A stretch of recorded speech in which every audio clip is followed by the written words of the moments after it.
Good morning, Secretary Blinken, distinguished guests, members of the Diplomatic Corps, esteemed colleagues, friends, and our 2024 Global Anti-Racism Champions. It is my distinct honor and privilege to warmly welcome you all to the Department of State for our second annual Global Anti-Racism Champions Awards. Today, we gather to honor 6 remarkable civil society leaders who have shown extraordinary courage in the face of some of the world's most pressing challenges. And while today may be the first time you are hearing their names or learning of their community's struggles, their dedication to the fight against racism and discrimination is making the world a safer, more peaceful place for all of us. Their work is nothing short of inspiring, and it is exactly what this moment demands. Around the world, including here in the United States, we are seeing a disturbing rise in racial and ethnic tensions. Across Europe, political groups are gaining momentum by exploiting ethnic divisions and promoting ethno-nationalism, often veiling white supremacist ideologies as efforts to protect cultural heritage and economic stability.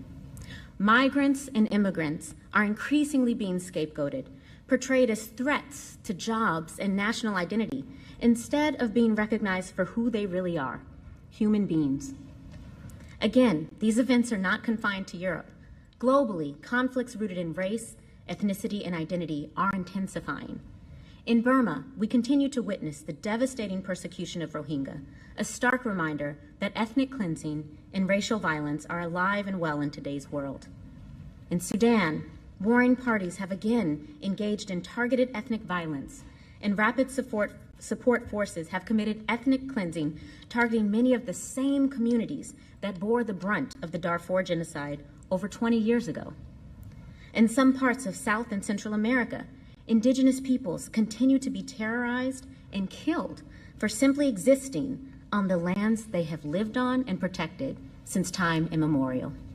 And in Gaza and the West Bank, where issues of ethnicity and religion have long fueled conflict, the cycle of violence continues to take its toll on the most vulnerable communities. These conflicts exacerbate racism in ways that extend far beyond their immediate borders. Russia's brutal war against Ukraine, spurred by Russia's unwillingness to see Ukrainians as their own people, has created a humanitarian crisis in which marginalized groups face disproportionate hardships. From Ukrainian Roma refugees in Europe who face segregation and substandard living conditions in reception centers, to Indian and African students in Ukraine who encountered discrimination at border crossings while trying to flee for their lives during the initial days of the full-scale invasion. And as regional violence broke out in Lebanon, we heard horrific stories of workers of African descent abandoned by employers, left without support in an increasingly hostile environment. These are not isolated incidents. They are part of a global pattern in which people belonging to marginalized racial and ethnic groups are treated as expendable or invisible. Yet, in each of these global conflicts, there are countless unsung heroes working tirelessly to serve the underserved, make the invisible visible, bring the marginalized to the center, and foster equity and justice in their communities. It is against this backdrop that we honor today's awardees. They serve as beacon of hope during these bleak times. They stand courageously at the front lines of the fight against racism, and their work is a powerful testament to what can be achieved when we refuse to be passive in the face of injustice. The leaders we honor today are not waiting for change to come. They are actively making it happen. They are the somebody Brian Stevenson was referring to when he said, quote, "Somebody has to stand when other people are sitting. Somebody has to speak when other people are quiet," end quote. Each of these individuals exemplifies the courage, resilience, and leadership required to confront racism and discrimination at its core. Their work demonstrates that the fight for justice is far from over, and it will take all of us working together with the fierce urgency of now to create a world where race, ethnicity, or national origin do not determine one's worth or one's access to basic human rights. So while we are here today to honor these 6 leaders, they really honor us with their presence. And I'm grateful that they took their time away from their life-saving work to be here with us. With that, it is now my pleasure to give the floor to Secretary of State Antony Blinken. Thank you.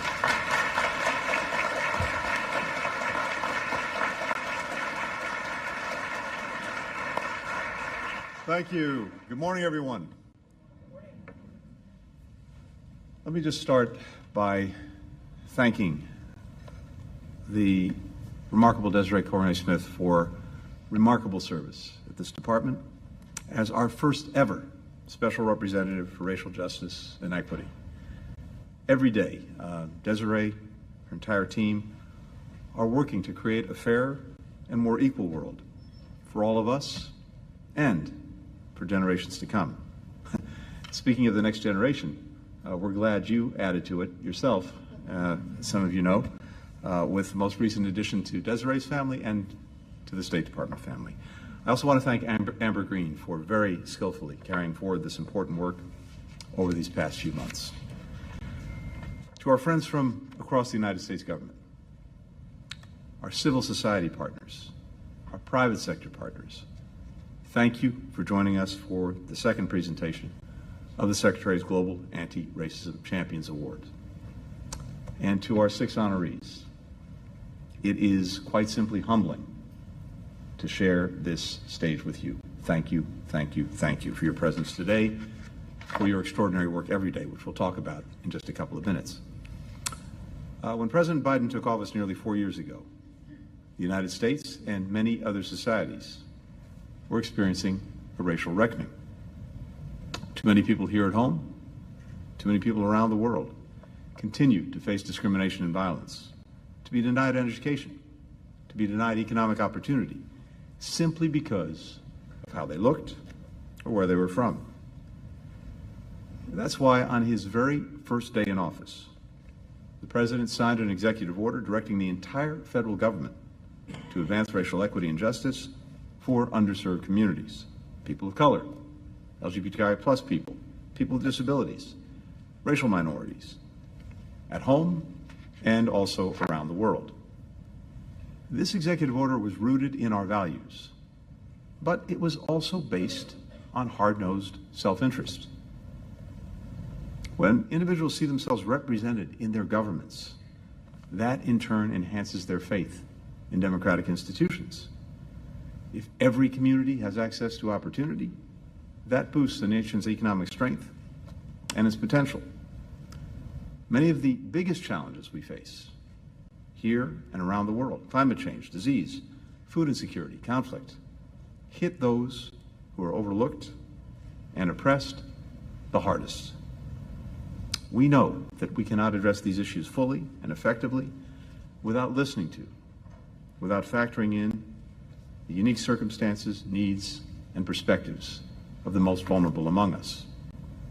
Here at the State Department, we've worked hard to bring greater justice and equity to our diplomacy, working to ensure that black farmers in South Africa can access U.S. seasonal agricultural visas, partnering with indigenous youth across the Western Hemisphere to find solutions to common challenges like climate change, like the loss of indigenous heritage and language, along with Mexico and Canada, standing up the North American Partnership for Equity and Racial Justice to pool our efforts, to share best practices, to learn from each other how to address structural inequities.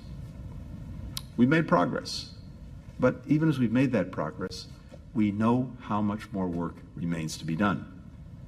That's true here at home, where we continue to confront our shortcomings openly and honestly, as democracies do.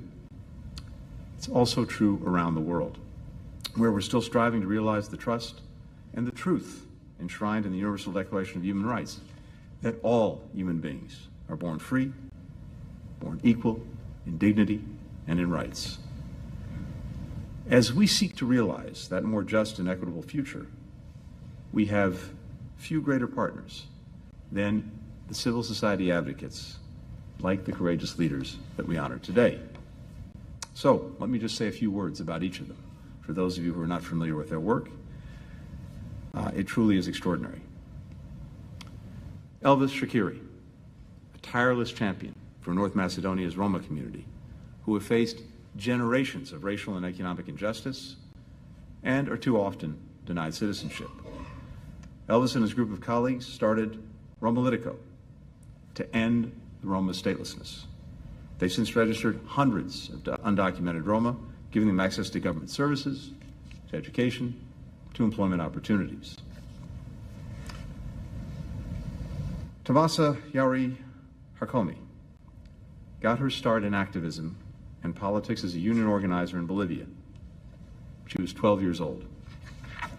She went on to become the first indigenous woman elected municipal councilor of Sucre, the first indigenous woman to head a Bolivian ministry, the first indigenous woman candidate for vice president of Bolivia.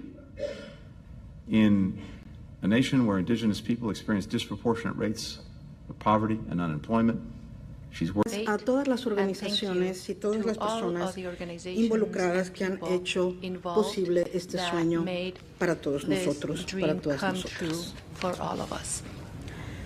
Honro a mis ancestras, a mis ancestros familiares, de quienes heredé mi realidad corporal, mi cabello y la voz que da fuerza a mi palabra.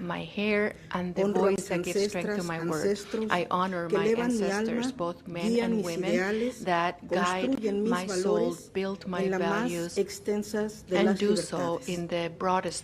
Mi corazón está lleno de inmensa gratitud por la ancestralidad de todas las personas aquí presentes y de mis compañeras y compañeros.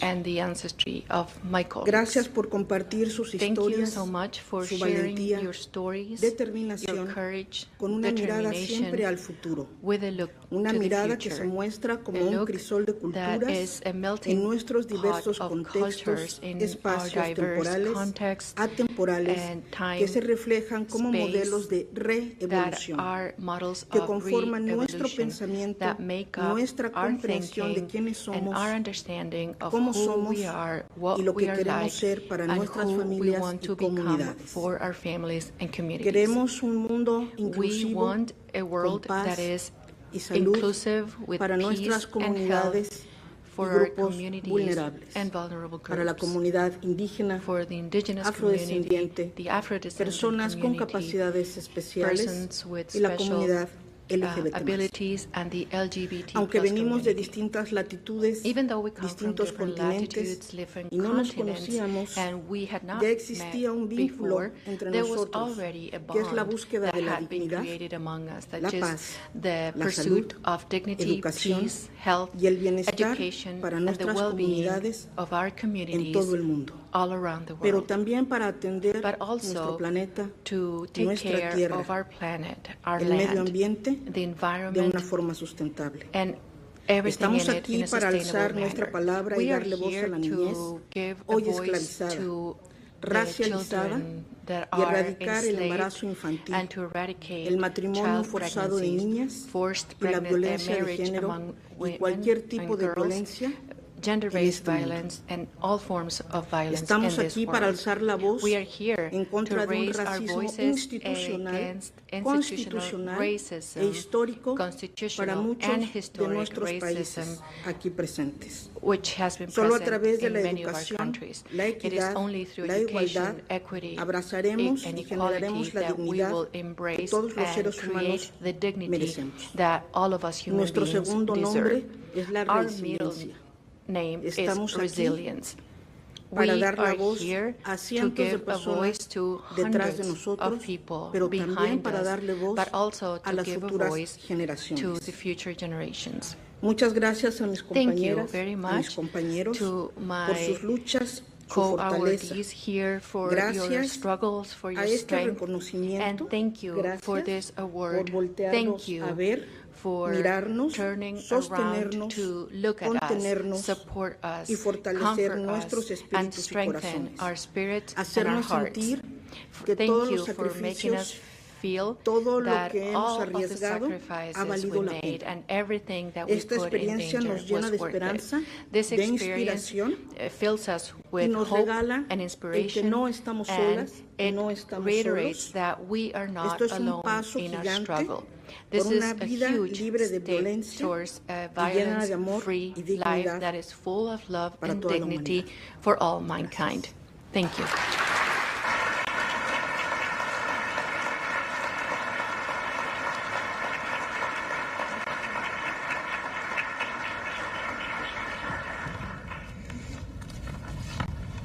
Thank you, Tancha. Let me close by thanking to all of you who joined us today in person and virtually. Thank you for being here with us to celebrate and honor these truly phenomenal leaders. None of this would have been possible without the tireless work of so many behind the scenes, so I must briefly just thank them. To our colleagues in protocol, thank you. To the interpreters, thank you. To the cleaning staff who ensured the auditorium was spotless for you and will ensure that it is just as pristine for those who come after us, thank you. And last and certainly but not least, let me thank my phenomenal SREG team. You just joyful justice warriors, thank you can never be enough to fully express my deep gratitude for the countless hours each of you put in to make today possible. Thank you. I want to also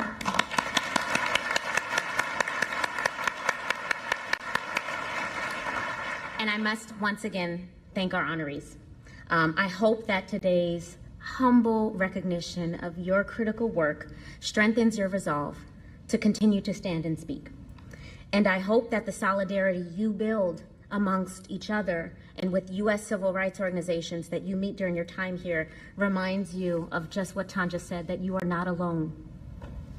Finally, I want to close with a call to action for all of you. I hope that you see yourselves in this year's honorees and their struggles for equality and justice. I hope that learning about their work conjures up this reminder from Dr. Martin Luther King Jr. that is especially apt for this moment in time, that injustice anywhere is a threat to justice everywhere. We are caught in an inescapable network of mutuality, tied in a single garment of destiny. Whatever affects one directly affects all indirectly, end quote. Let us carry that spirit of mutuality forward as we continue our collective journey towards equality, dignity, and justice for all. Thank you.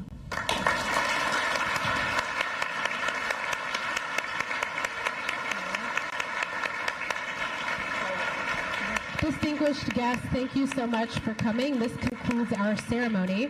Please remain in your seats while our stage participants depart.